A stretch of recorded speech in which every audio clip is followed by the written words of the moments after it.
Hi everyone, it's Paul again, and welcome to the video for the always the sad fourth and final day of the 2023 Cheltenham Festival. Day three's finished a few hours ago, and it was another hell of a frustrating day. Looking at some of the main ones, Mighty Potter, that was a shocking ride. I know David Russell came up with he wasn't good enough, and no, this, that, and the other. It was a horrendous ride. I think he probably should have won, and with a better ride he would. But that's the way it goes. Shishkin, very uncharacteristic smash of the fence, three fences out. I think that pretty much cost him. Similar with Flooring Porter. I don't think he would have won, but I think he would have made the frame because he was only just out the places. He made a really bad error 3 out. My only saving grace on this one is Were It Well. From what I said yesterday, I was having an each way on it. That one bailed me out massively there. Got 18-1 on it this morning. So that was it's sometimes your saver saves you, and that one really saved today. It was very tricky. Stumptown and Mr. Incredible both run really solid races. So did Auton Collage as well. It was just such a frustrating day, but we got one more day to go, and we kick off in the 1:30 with the Triumph Hurdle. It's a grade 1 over 2 mile 1 furlong for 4-year-olds. So these are very, very inexperienced horses. They kicked off the hurdles campaign, most of them at 3 years old, which is pretty tough going, really. But I think this year, I don't think it's the best renewal of the Triumph in terms of depth, but I do think the top three in the market, which are all trained by Willie Mullins, surprise, surprise, are potential to be very good horses. Just to mention an also ran, and that is another Mullins horse, which is Zenta, for Mark Walsh taking the ride in the McManus colours. He's 2 for 2. But the problem is with that one, in his 2 runs, it's been in egg and spoon races, really. And his jumping was not particularly good on it. So unless he's taken a massive step forward, it's hard to see him having the class basically against the first 3 in the market. The favourite is Lossiemouth, which I understand. Again, all of these are Willie Mullins. Paul Townend has picked that ride, it seems, out of the whole battalion. Very, very good in points, cost a lot of money. First 2 starts over hurdles, everything went to plan. But then the wheels kind of fell off it in January at the Dublin Racing Festival. It was a shocking ride from Paul Townend. Jumped into the back of a horse, got caught short on room, and the re-opposing Gala Marceau that day absolutely took full advantage and won by, I think it was about 7 lengths in the end. So that had a similar feel to when Facile Vega got beat, where it was kind of like, this one's just unbeatable, and then suddenly the bubbles burst. The concern I had there is that day, Lossiemouth wasn't given a tough time. Obviously, with the festival only 6 weeks away at that point, once beaten. But even for me, the interference happened far enough out where I would have hoped he could have got back into it a bit more, but didn't. But you just don't know. You just don't know. I know we got a bit of a knock, but it was nothing major. But that takes away some of the praise for Gala Marceau. Danny Mullins takes the ride on this again today. He turned up and beat Lossiemouth last time. It's racing. Sometimes you have trouble in running, sometimes you don't. However, in the run just before Christmas, Lossiemouth absolutely smashed him to pieces. So if you take at face value what Willie Mullins said when he said, he was seething with Paul Townend at the time, and even said that was a shocking ride. He didn't follow instruction. But, they just said, they didn't give him a hard time. Then Lossiemouth, with all things being equal through a race, should be able to turn the form on Gala Marceau based on the 2 races. If you look at the distances, and basically when he beat him before Christmas, there was no middle ground. There was no bad luck stories unlike that time. So I expect Lossiemouth to change the form with Gala Marceau. But for the pick, I'm actually going for Blood Destiny, the second string for Willie Mullins. Patrick Mullins taking the ride. This one has only had 2 runs under rules, but it just looks like an absolute machine. Still very green in the hurdles, still made mistakes, which a lot of these horses are. They're only 3 and 4. It's very rare to see him just jump around for fun and then, that's it. They're born naturals. But what I like about this is how strong this horse has been at the end of the races. And for such a young horse, it was pretty impressive to see. Um, he's only had the two starts over hurdles compared to Lossiemouth's three and Garland Marceau's three. Um, so I think until the bubbles burst, I think this one's got more to come. Now, I did hear a rumor today, and I don't know how true this is, but it's from a pretty good person that Paul Townend wanted to ride Blood Destiny, but basically yard politics because Rich Ritchie's got a lot more horses in training than the other connections, that it was kind of decided, oh, I'm going to ride that one. But as early as last week, I know Paul Townend was certainly at least then favouring Blood Destiny. I don't know if it's a rumour because of that or, there's been better work from Lossiemouth since, but I thought that was quite interesting. But in terms of potential and form on the book, I just think Blood Destiny at 5-2. I just fancy that more than Lossiemouth, currently at 11-8, and I think. And I think as well on breeding, Blood Destiny is bred to get a lot further and likes the soft going. So I'm happy to go with that one in the Triumph. 1, 2, 3 then for the Triumph Hurdle, Blood Destiny from Lossiemouth and Garland Marceau. The 210 is the annual cavalry charge. That is the county hurdle. It's a handicap grade 3 over 2 mile 1. And this is what's made it so hard between, like, I suppose you'd say it was even, in some cases, the Boodles, and then you got the Martin Pipe, and you got the County Hurdle, and all of these ones. It's just a massive game of bingo, who goes where. But for the win, I am very keen on Hunter's Yarn for Willie Mullins and Paul Townend. This horse came with a very, very hefty price tag, but won a listed race like last time, but handled... what I like is he handled the soft going really well and jumped. For someone with little experience, he jumped amazingly well. Interestingly enough, this one was left in the Supreme Novice until about a week ago, and then it was decided, oh no, he's now going for the County Hurdle. So even if he was left into that late stage, they obviously thought, he's not out of place in a Supreme Novice. 11 stone 6 is around about the right weight, I would say, for it. And I think there's bundles more to come from this one. Sharjah is in here for Willie Mullins as well. Patrick Mullins taking the ride. He's top weight and understandably so. Before his last run, he hadn't run out of below a grade 1 or grade 2 in 3.5 years. My concern that I've got is, for all his classy, he's got a huge weight, and he got beaten at odds on last time by Phil Dorr. And Phil Dorr did not frank that form at all in the Coral, finished way down the field. So that is a bit of a risk for at around 7-1, which for a handicap with a huge weight, that's short enough for me. Now, there's an interesting form line here between Filey Boy and Orkin Risk. Orkin Risk obviously won the Betfair Hurdle for Chris Gordon, Tom Cannon taking the ride again.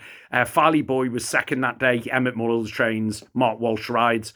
What I liked about that, though, is the front two were very far clear of the third.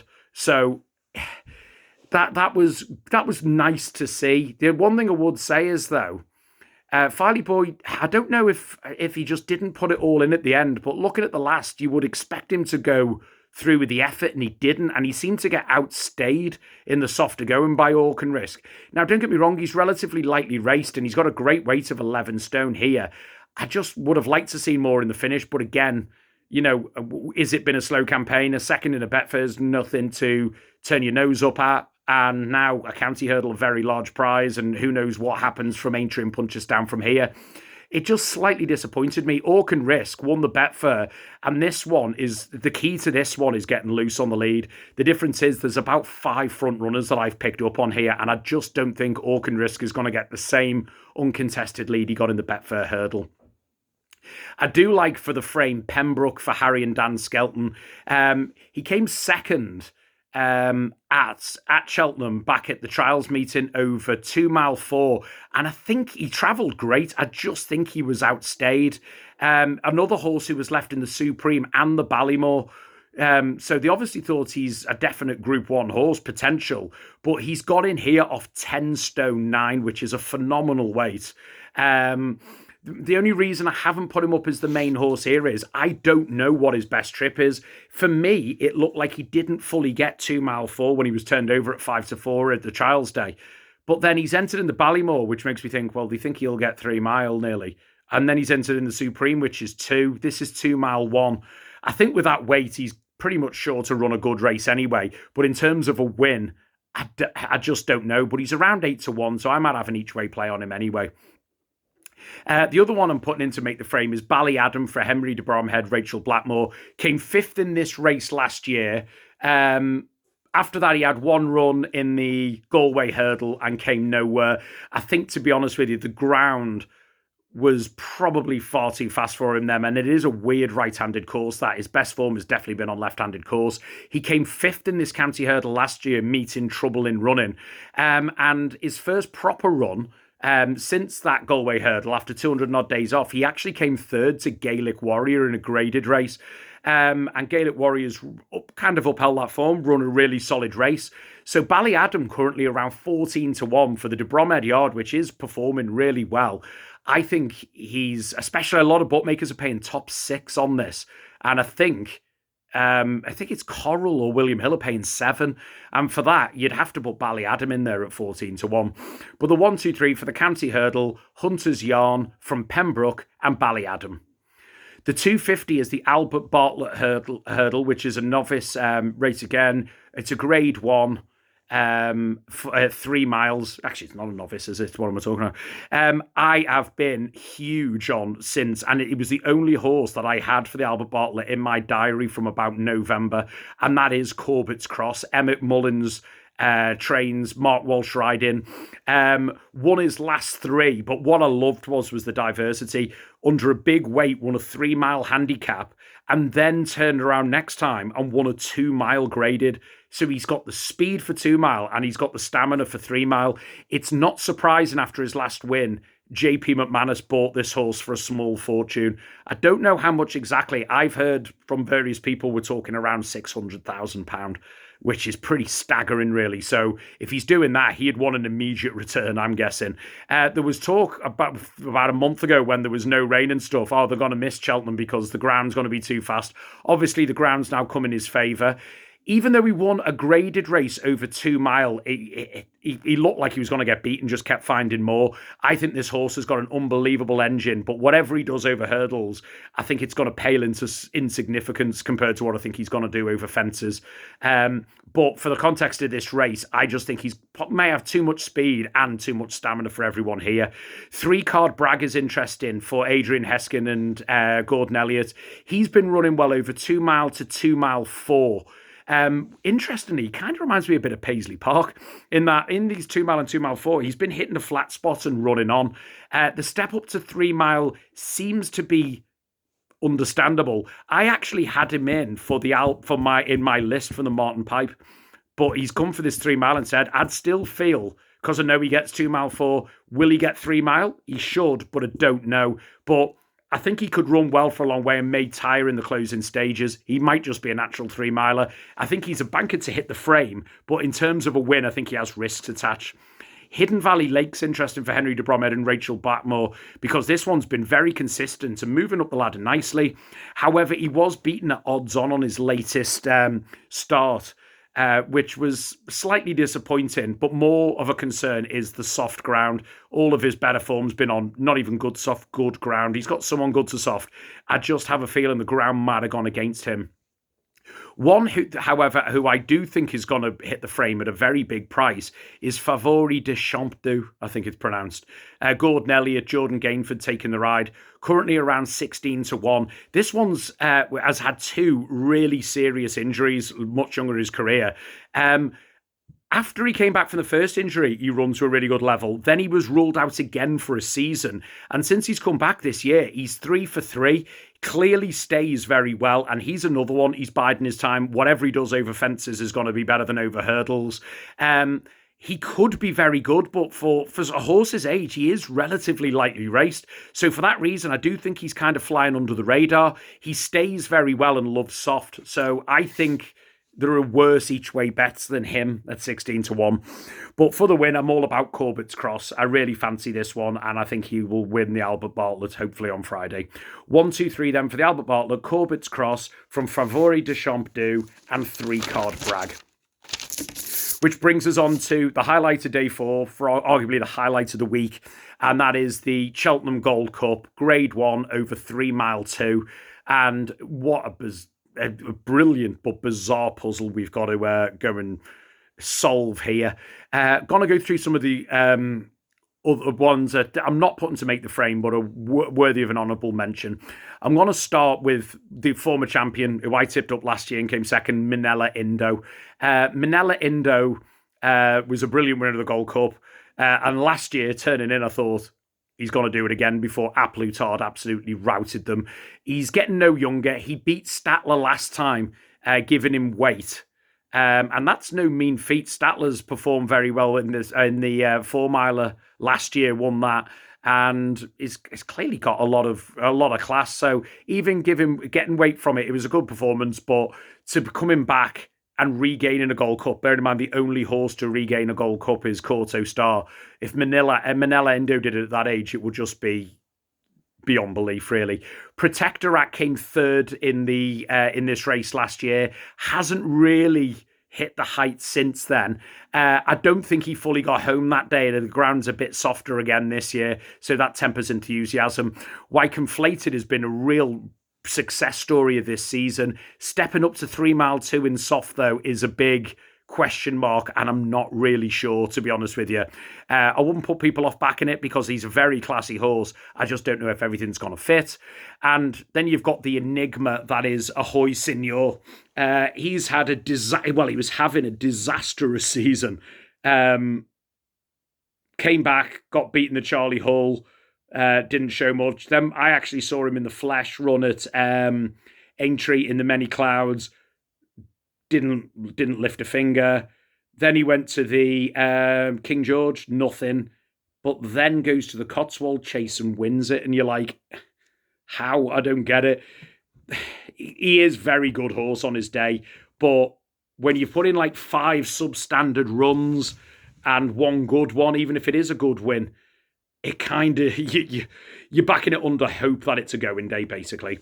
Statler is in here, and he is an out-and-out stayer and should jump very well. He's never been in this deep, though, to be honest with you. So he's another one. He will be staying on at the end, all things being equal.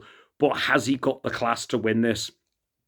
The one who have reluctantly left out the 3, and it is with massive reluctance because he's been gambled off the boards into second favourites now, is A Plus Tard. And I'll tell you for why. They waited for his comeback. He had a setback at the start of the season. Then they put his comeback to the Betfair Chase. Odds on and pulled up. Then turned out the horse wasn't right, etc. and stuff like that. Then it was, we're hoping to get him back for Christmas. It didn't happen. Then it was, we're getting him back for the Dublin Racing Festival or wherever it was. Didn't happen. And now comes here. Now, the interesting one is, there was a statement before the Betfair. Obviously, they didn't know he was wrong at the time, where they said, oh, whatever he does for this, he'll come on because he always needs the run. But that's been his only real run of the season. Now, to come to a heavy ground, which he does, a soft heavy ground, which he loves, Gold Cup, effectively, you might as well say first time out, because he had no race at all in the Betfair when pulled up. It would be an unbelievable... Henry de Bromhead's done some amazing training performances, but this would be up there with a lot of it. But the money for it's staggering. It could just be back in the old favourite Irish on St. Patrick's Day. But for me... I love the horse, but I'm just thinking it will require the trainer to be a genius, which he is, so you never know. But for the 1, 2, 3, starting off with the horse and putting in 3rd place, and that is the Grand National winner, Noble Yates. Won the Grand National at 50-1, which looked like a massive shock. But what the form he's shown since that then proves it wasn't a shock at all. He was a young horse, very much on the improve. They made the critical mistake, and it was of, let's start the season off in France. And he pulled up, and it just never happened for him, which I thought at the time, that's a mad move. They then run him in Ireland, and he won really well. The one where I got the first-hand view of this, and I was standing at Aintree in the Many Clouds, in the Queen Mother stand, was in that Many Clouds chase. He was getting bumped along, but as soon as he got to 2 out, it was like everyone was running in treacle, and he was jet-powered. The turn of foot, and again, I'll say to anyone again, go and look at the turn of foot. in that Many Clouds Chase on Racing UK at Aintree. It was unbelievable, and he put the race to bed in a matter of strides, jumped the last, and was gone, finished, game over. And I was just like, that was incredible. He then went to the Cotswold Chase, came, I think it was second in that Cotswold Chase, but the race wasn't run to suit. It was a stop-start pace. There was no real pace on it. The fact that Hoyce and York could be up there, drop back and come back again wasn't ideal, but he was doing all of his best work late. This one's the new course, bit of extra distance. He is another one. He's in the mould of Synchronised, who won the Gold Cup, and I think Noble Yates should run a really good race.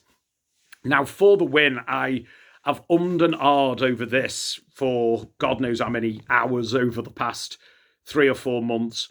But for the win, I'm actually going for Brave Man. I'm taking the risk, the brave risk. I'm going for Brave Man's Game over Galloping Deschamps. Galloping Deschamps has done nothing wrong. Would have won easily at the festival last year, but for tipping up, and done nothing wrong at all this year. Everything in his breeding says that he'll stay the trip. He's from the family of like Sir Deschamps, who won one of these. I think somewhere along the line he's got a bit of Don Cossack, who won a Gold Cup in him. And there's nothing to put you off this one, really. I don't think very soft ground will hold too many dangers for him. The only thing I'm banking on here, and it could be taking a flyer, he's currently around 11-8, but Brave Man's Game is currently around 8-1. Now, what I would say is there's been a lot of things said about Brave Man's Game. He hasn't run well at Cheltenham before. He actually has run well there before. The other one is, he never runs well after February.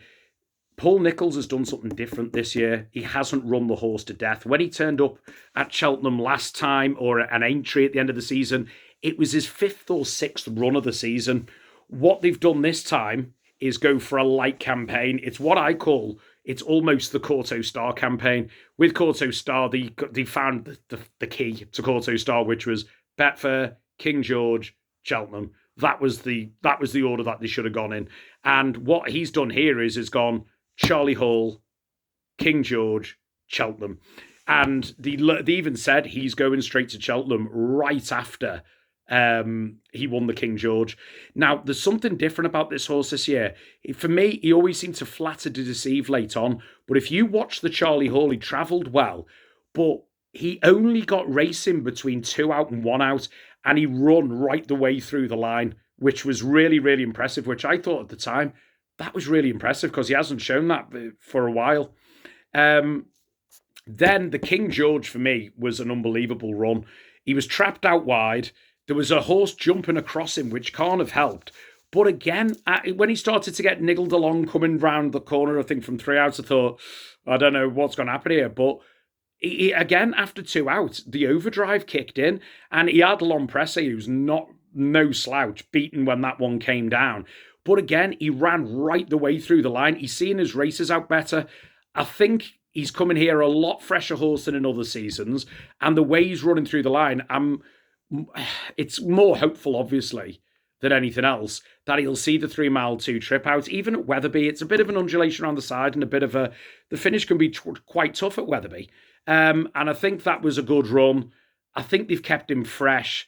And at the prices, I'd rather have a punt on Brave Man's Game at around 8-1. I think that horse has got a lot of improvement in him. Nothing against Galloping Deschamps. I couldn't really split them, but I was looking at it going 11-8 versus 8-1. And I went with the 8-1 because, again, a lot of bookmakers paying top 4. I just think Brave Man's Game has improved no end this year. If he doesn't run his race, then we know the deal. He's a winter horse. He's not a spring horse. He's had enough by then. But all things being equal, I think he's matured, he's grown, and he's a different prospect than what he was last year. 1, 2, 3 then for the 3:30, the Gold Cup, Brave Man's Game from Galloping Deschamps and Noble Yates.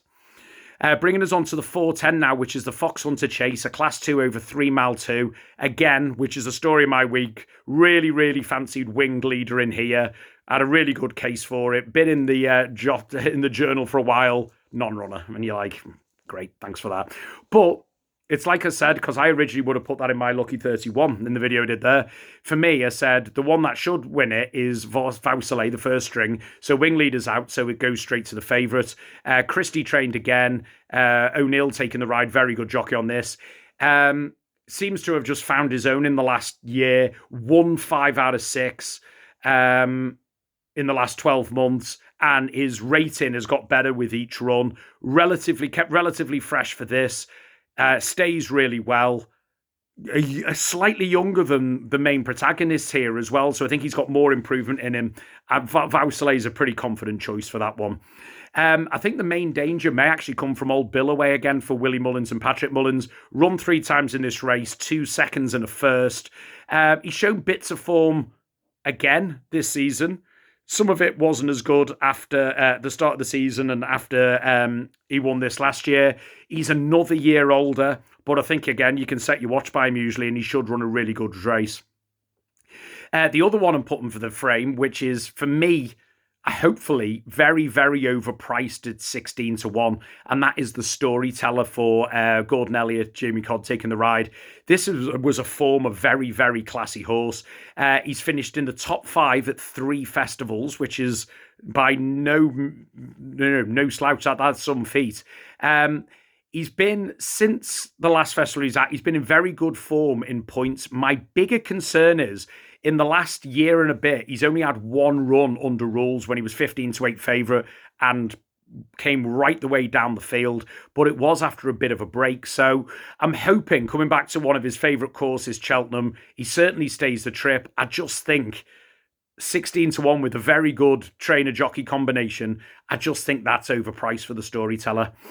Also runs to mention here is Famous Clermont, Barber Biddick combination, which has got to be taken seriously. He's won 7 of his last 8, and again, done nothing wrong. The big worry for me is on this around a short price is his only loss was here at the Fox Hunter Festival last April, and he got pulled up. And again, the reason he didn't handle the course. So that would have to be a concern. If there was ever a classy horse from the past in here, it's Chris's Dream. Henry de Bromhead, Michael O'Sullivan taking the ride. He's found his form in points and was, as I said, back in the day, was a very, very classy horse over 2 mile, 2.5 mile. But the worry is he's been out of the rules for a while, all in points. So will he find it again now? That is the risk. And the similar situation with Rocky's Howyer. All of his form has been in points. He's 10 to 1. He could be amazing under rules. He might be rubbish, but I don't like risk like that where I don't know. So I've left him out. But the 1, 2, 3 for the Fox Hunter Chase, Vaucelet from Billaway and the Storyteller. The 450 is the Mers Chase. It's a grade 2 over 2 mile 4, and I'll probably live to regret this, but for me, it's impossible to look at anything outside the top 3 on all known form. You've got to give an honourable mention to former winner and placer in this, Ellie May, for Willie Mullins. As we saw today with Sire de Burley, some of these old winners can suddenly spring back to life at Cheltenham, but Ellie May's form since then has been way, way off. He's been way, way off in terms of form. And it's a long shot to see it hitting the frame. So the 1, 2, 3, I'm actually going for market order. For the win, I am going for Allegory Devassi because she's 2 for 2. Does seem like a future stayer, but the one thing that I love about this mare is when she's on song, she jumps better than anything that I've seen this season. I've got to be honest, her jumping's amazing. Don't get me wrong, we're going to have some hairy moments because some of it, she stands off it by about 10 foot and she just goes for it. You mightn't get away with it with that. So I'm going to assume after any two starts, Willie Mullins would have got a absolutely schooled to the hilt. But seems to jump, seems to stay, can go from the front or tuck in slightly in behind. I think if there's going to be a very classy potential horse in the future, everything at this stage is pointing to Allegory Devassi. Almost joint favourites now is Impervious for Colin Murphy, Brian Hayes taking the ride. This one is 3 for 3, and she's done very little wrong as well. I can understand now why it's 15 to 8, 2 to 1, basically nothing in the market. Allegory's only had 2 runs to Impervious's 3, so she might have a bit more to come. They've got similar official ratings, similar racing post ratings. They go on the ground. It's going to be a great race. There's nothing between them. I just think Allegory Devassi I've watched both of them in the races, and sometimes exuberance wins the day. We've seen it in the past with the likes of your Vautors and Forheens, etc. And I'm just hoping it's another Rich Ritchie mega jumper here in Allegory Devassi. Jeremy's Flame I'm expecting to fill out the frame. She's a third season chaser and very consistent, and she's done a lot of very positive runs. She won a listed race on a later start, but the biggest concern for me is she's never won above listed level, and you're a third season chaser now. So I can't think of many people, horses who suddenly win a graded race when they haven't won it in the first three seasons. It's always, there's always a time for it. Is it this? I don't think so. I just think the younger horses might have a bit too much to say here. 1, 2, 3 then in the Mers Chase, Allegory Devassi from Impervious to Jeremy's Flame. Which brings us on to the 5:30, the finale of day 4 and the finale of the 2023 Cheltenham Festival. And it's the Martin Pipe Conditional Jockeys Hurdle. It's a Class 2 over 2.5 mile. I do wish they had finished the festival on a better race, to be honest with you, not just a conditional jockeys race. It's interesting as well. Like, I've been there on when it's this day, and sometimes like the course is half cleared out, especially if it hasn't been a good day for big outsiders. And you feel for the conditionals, they should have the big audience and stuff like that. But if there's one thing I could change, I wish they'd finish it on a better note. But we are where we are. The also ones to mention, which haven't made the list, but I think I can give a good shout to. Imagine for Harvey Elliott and Ben Harvey taking 5. This horse has managed to string together 4 seconds. Step up in trip to 2 mile 4. It seems sensible because he seems like he's going to win and just gets outpointed later on. But it's going to need not just to be what he needs. It's going to have to unlock more improvements as well. It might actually happen. It could be a handbrake job this, where they've been running him over 2 miles. So, getting a bit of experience in it. And then when they get him to 2.5 mile, boom, off we go. But without that inside knowledge, I'm not going to take a flyer on that one. Iroko is interesting for Ollie Greenall, Kelly combination. He's 2 for 2 and is only 5 years old. So I think this horse has got a hell of a lot more to come. Has looked decent. Jumping has been very green in these races, but this is a big step up in the size of the field and class of horse. So he might be more than open to it, but on what he's shown, I'm not 100% sure. So for that reason, I can't put him in. Irish Hill for Paul Nichols and Chalida riding it, who's a very good young rider, actually, Angus Leader.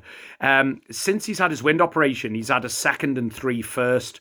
The trip should be absolutely fine, but after wind surgery, going in softish, heavy ground first time, that it can catch them out sometimes. And this horse has avoided soft ground like the plague in the past. That slightly tempers enthusiasm. But for the 1, 2, 3 in reverse order, in third, I'm actually putting in the favourite, who's very clear now at 7 to 2, which is Spanish Harlem for Willie Mullins and Sullivan taking the ride. Willie Mullins has run this race 4 times in the past, so you've got to go and take note. He's got a lovely mark, and I think he's got more improvement to come. He is going to have to jump better, though. He's been making not just little mistakes, some serious blunders in his races. And as you've seen with even legends like Shishkin today, and even Florin Porter with his terrible mistake coming down the hill 3 out. Make a mistake around Cheltenham, you're knackered. Do you know what I mean? It's so hard to regain momentum back up that hill. I think he's destined to run a very good race. He's got the right trip, ground, everything. I think there's more improvement to come. He's probably going to have been schooled, but 7 to 2 is plenty short enough for me. I think he'll make the frame, but I'm hoping doesn't actually win. In second place, I'm actually putting in Might I, which is for Harry Fry and Lorcan Murta. I tipped this up on the WhatsApp service on trials day, and he just got beat on the line. Really gutting effort. And that was over 2 mile 1 when he was up there on the wide outside, dropped back and then came back again. So I think this 2 mile 4 is absolutely ideal. A further indication of that 2 mile 4's trip is last year after the festival, he went to Aintree and came 2nd in a grade 1 over 2 mile 4 there. That's his best run that he's actually put together. He proves he handles the course. He proves he stays. He goes on soft. And I know Harry Fry and Lorcan Murta have been targeting one of the conditional riders races, namely this, for most of the winter. He's currently around 12 to 1, Might I. I'm going to be backing him each way. Again, most bookmakers paying top 5. I think he could seriously outrun those odds tomorrow. But for the win on the finale, I'm actually going for Cool Survivor for Gordon Elliott and Sam Ewan. Gordon Elliott's another one who has some very, very good results in this race, even not only winning, but got loads of places in it. This horse came fourth in a Group 1 over 2 mile 6 on his latest. Looked like the winner 2 out. Battled on really well over 2 mile 6, but was just outgunned. 2.5 mile with the hill, I think, will be absolutely perfect for it. The one thing that I've noticed in this horse's race, touch wood, we don't go and curse it, but one thing that I've actually noticed is how good his jumping has been. It's been his biggest asset, even on that one when he was getting pushed along when he came fourth in that Group 1 and he was up there. His jumping kept him hanging in it and he was there till the last and just faded. The ground is fine, it's soft, and I just think I think like the way he wears it well today, when I just said it just seems to have everything in its condition for a big run. I think Cool Survivor at 6-1, again with top 6 each way, he just seems destined to run a really, really good race. I just hope very little has been coming from off the pace today. This one kind of gets settled back and comes through late-ish on. I just hope they ride him with a bit more confidence today, knowing he gets the trip, because then he can use his jumping to good effect. It was my biggest gripe, to be honest with you, today about Mighty Potter. I didn't understand it. All of his best runs have been when he races prominently and then stays on at the end. And today they anchored him 3/4 of the way back and then brought him through late and then he hung and it was just one of them. I hope they don't do something similar to Cool Survivor. But Sam Ewan, his young rider, I really like him. I think he's going places as well. And I think he's a bit of value at 6-1 for the finale. 1, 2, 3 then for the Martin Pipe, the finale of day 4, the finale of Cheltenham, Cool Survivor from Mai Tai and Spanish Harlem. So we're done. Thanks for watching all week. Really appreciate it. We've had some ups, we've had some downs. Let's hope we can finish Friday on a good note. Thanks for coming back again to everyone who's been back over the years. Thanks for everyone who's tuned in for the first time. And you never know, you might see me at Aintree. Who knows? Take care. Bye, guys.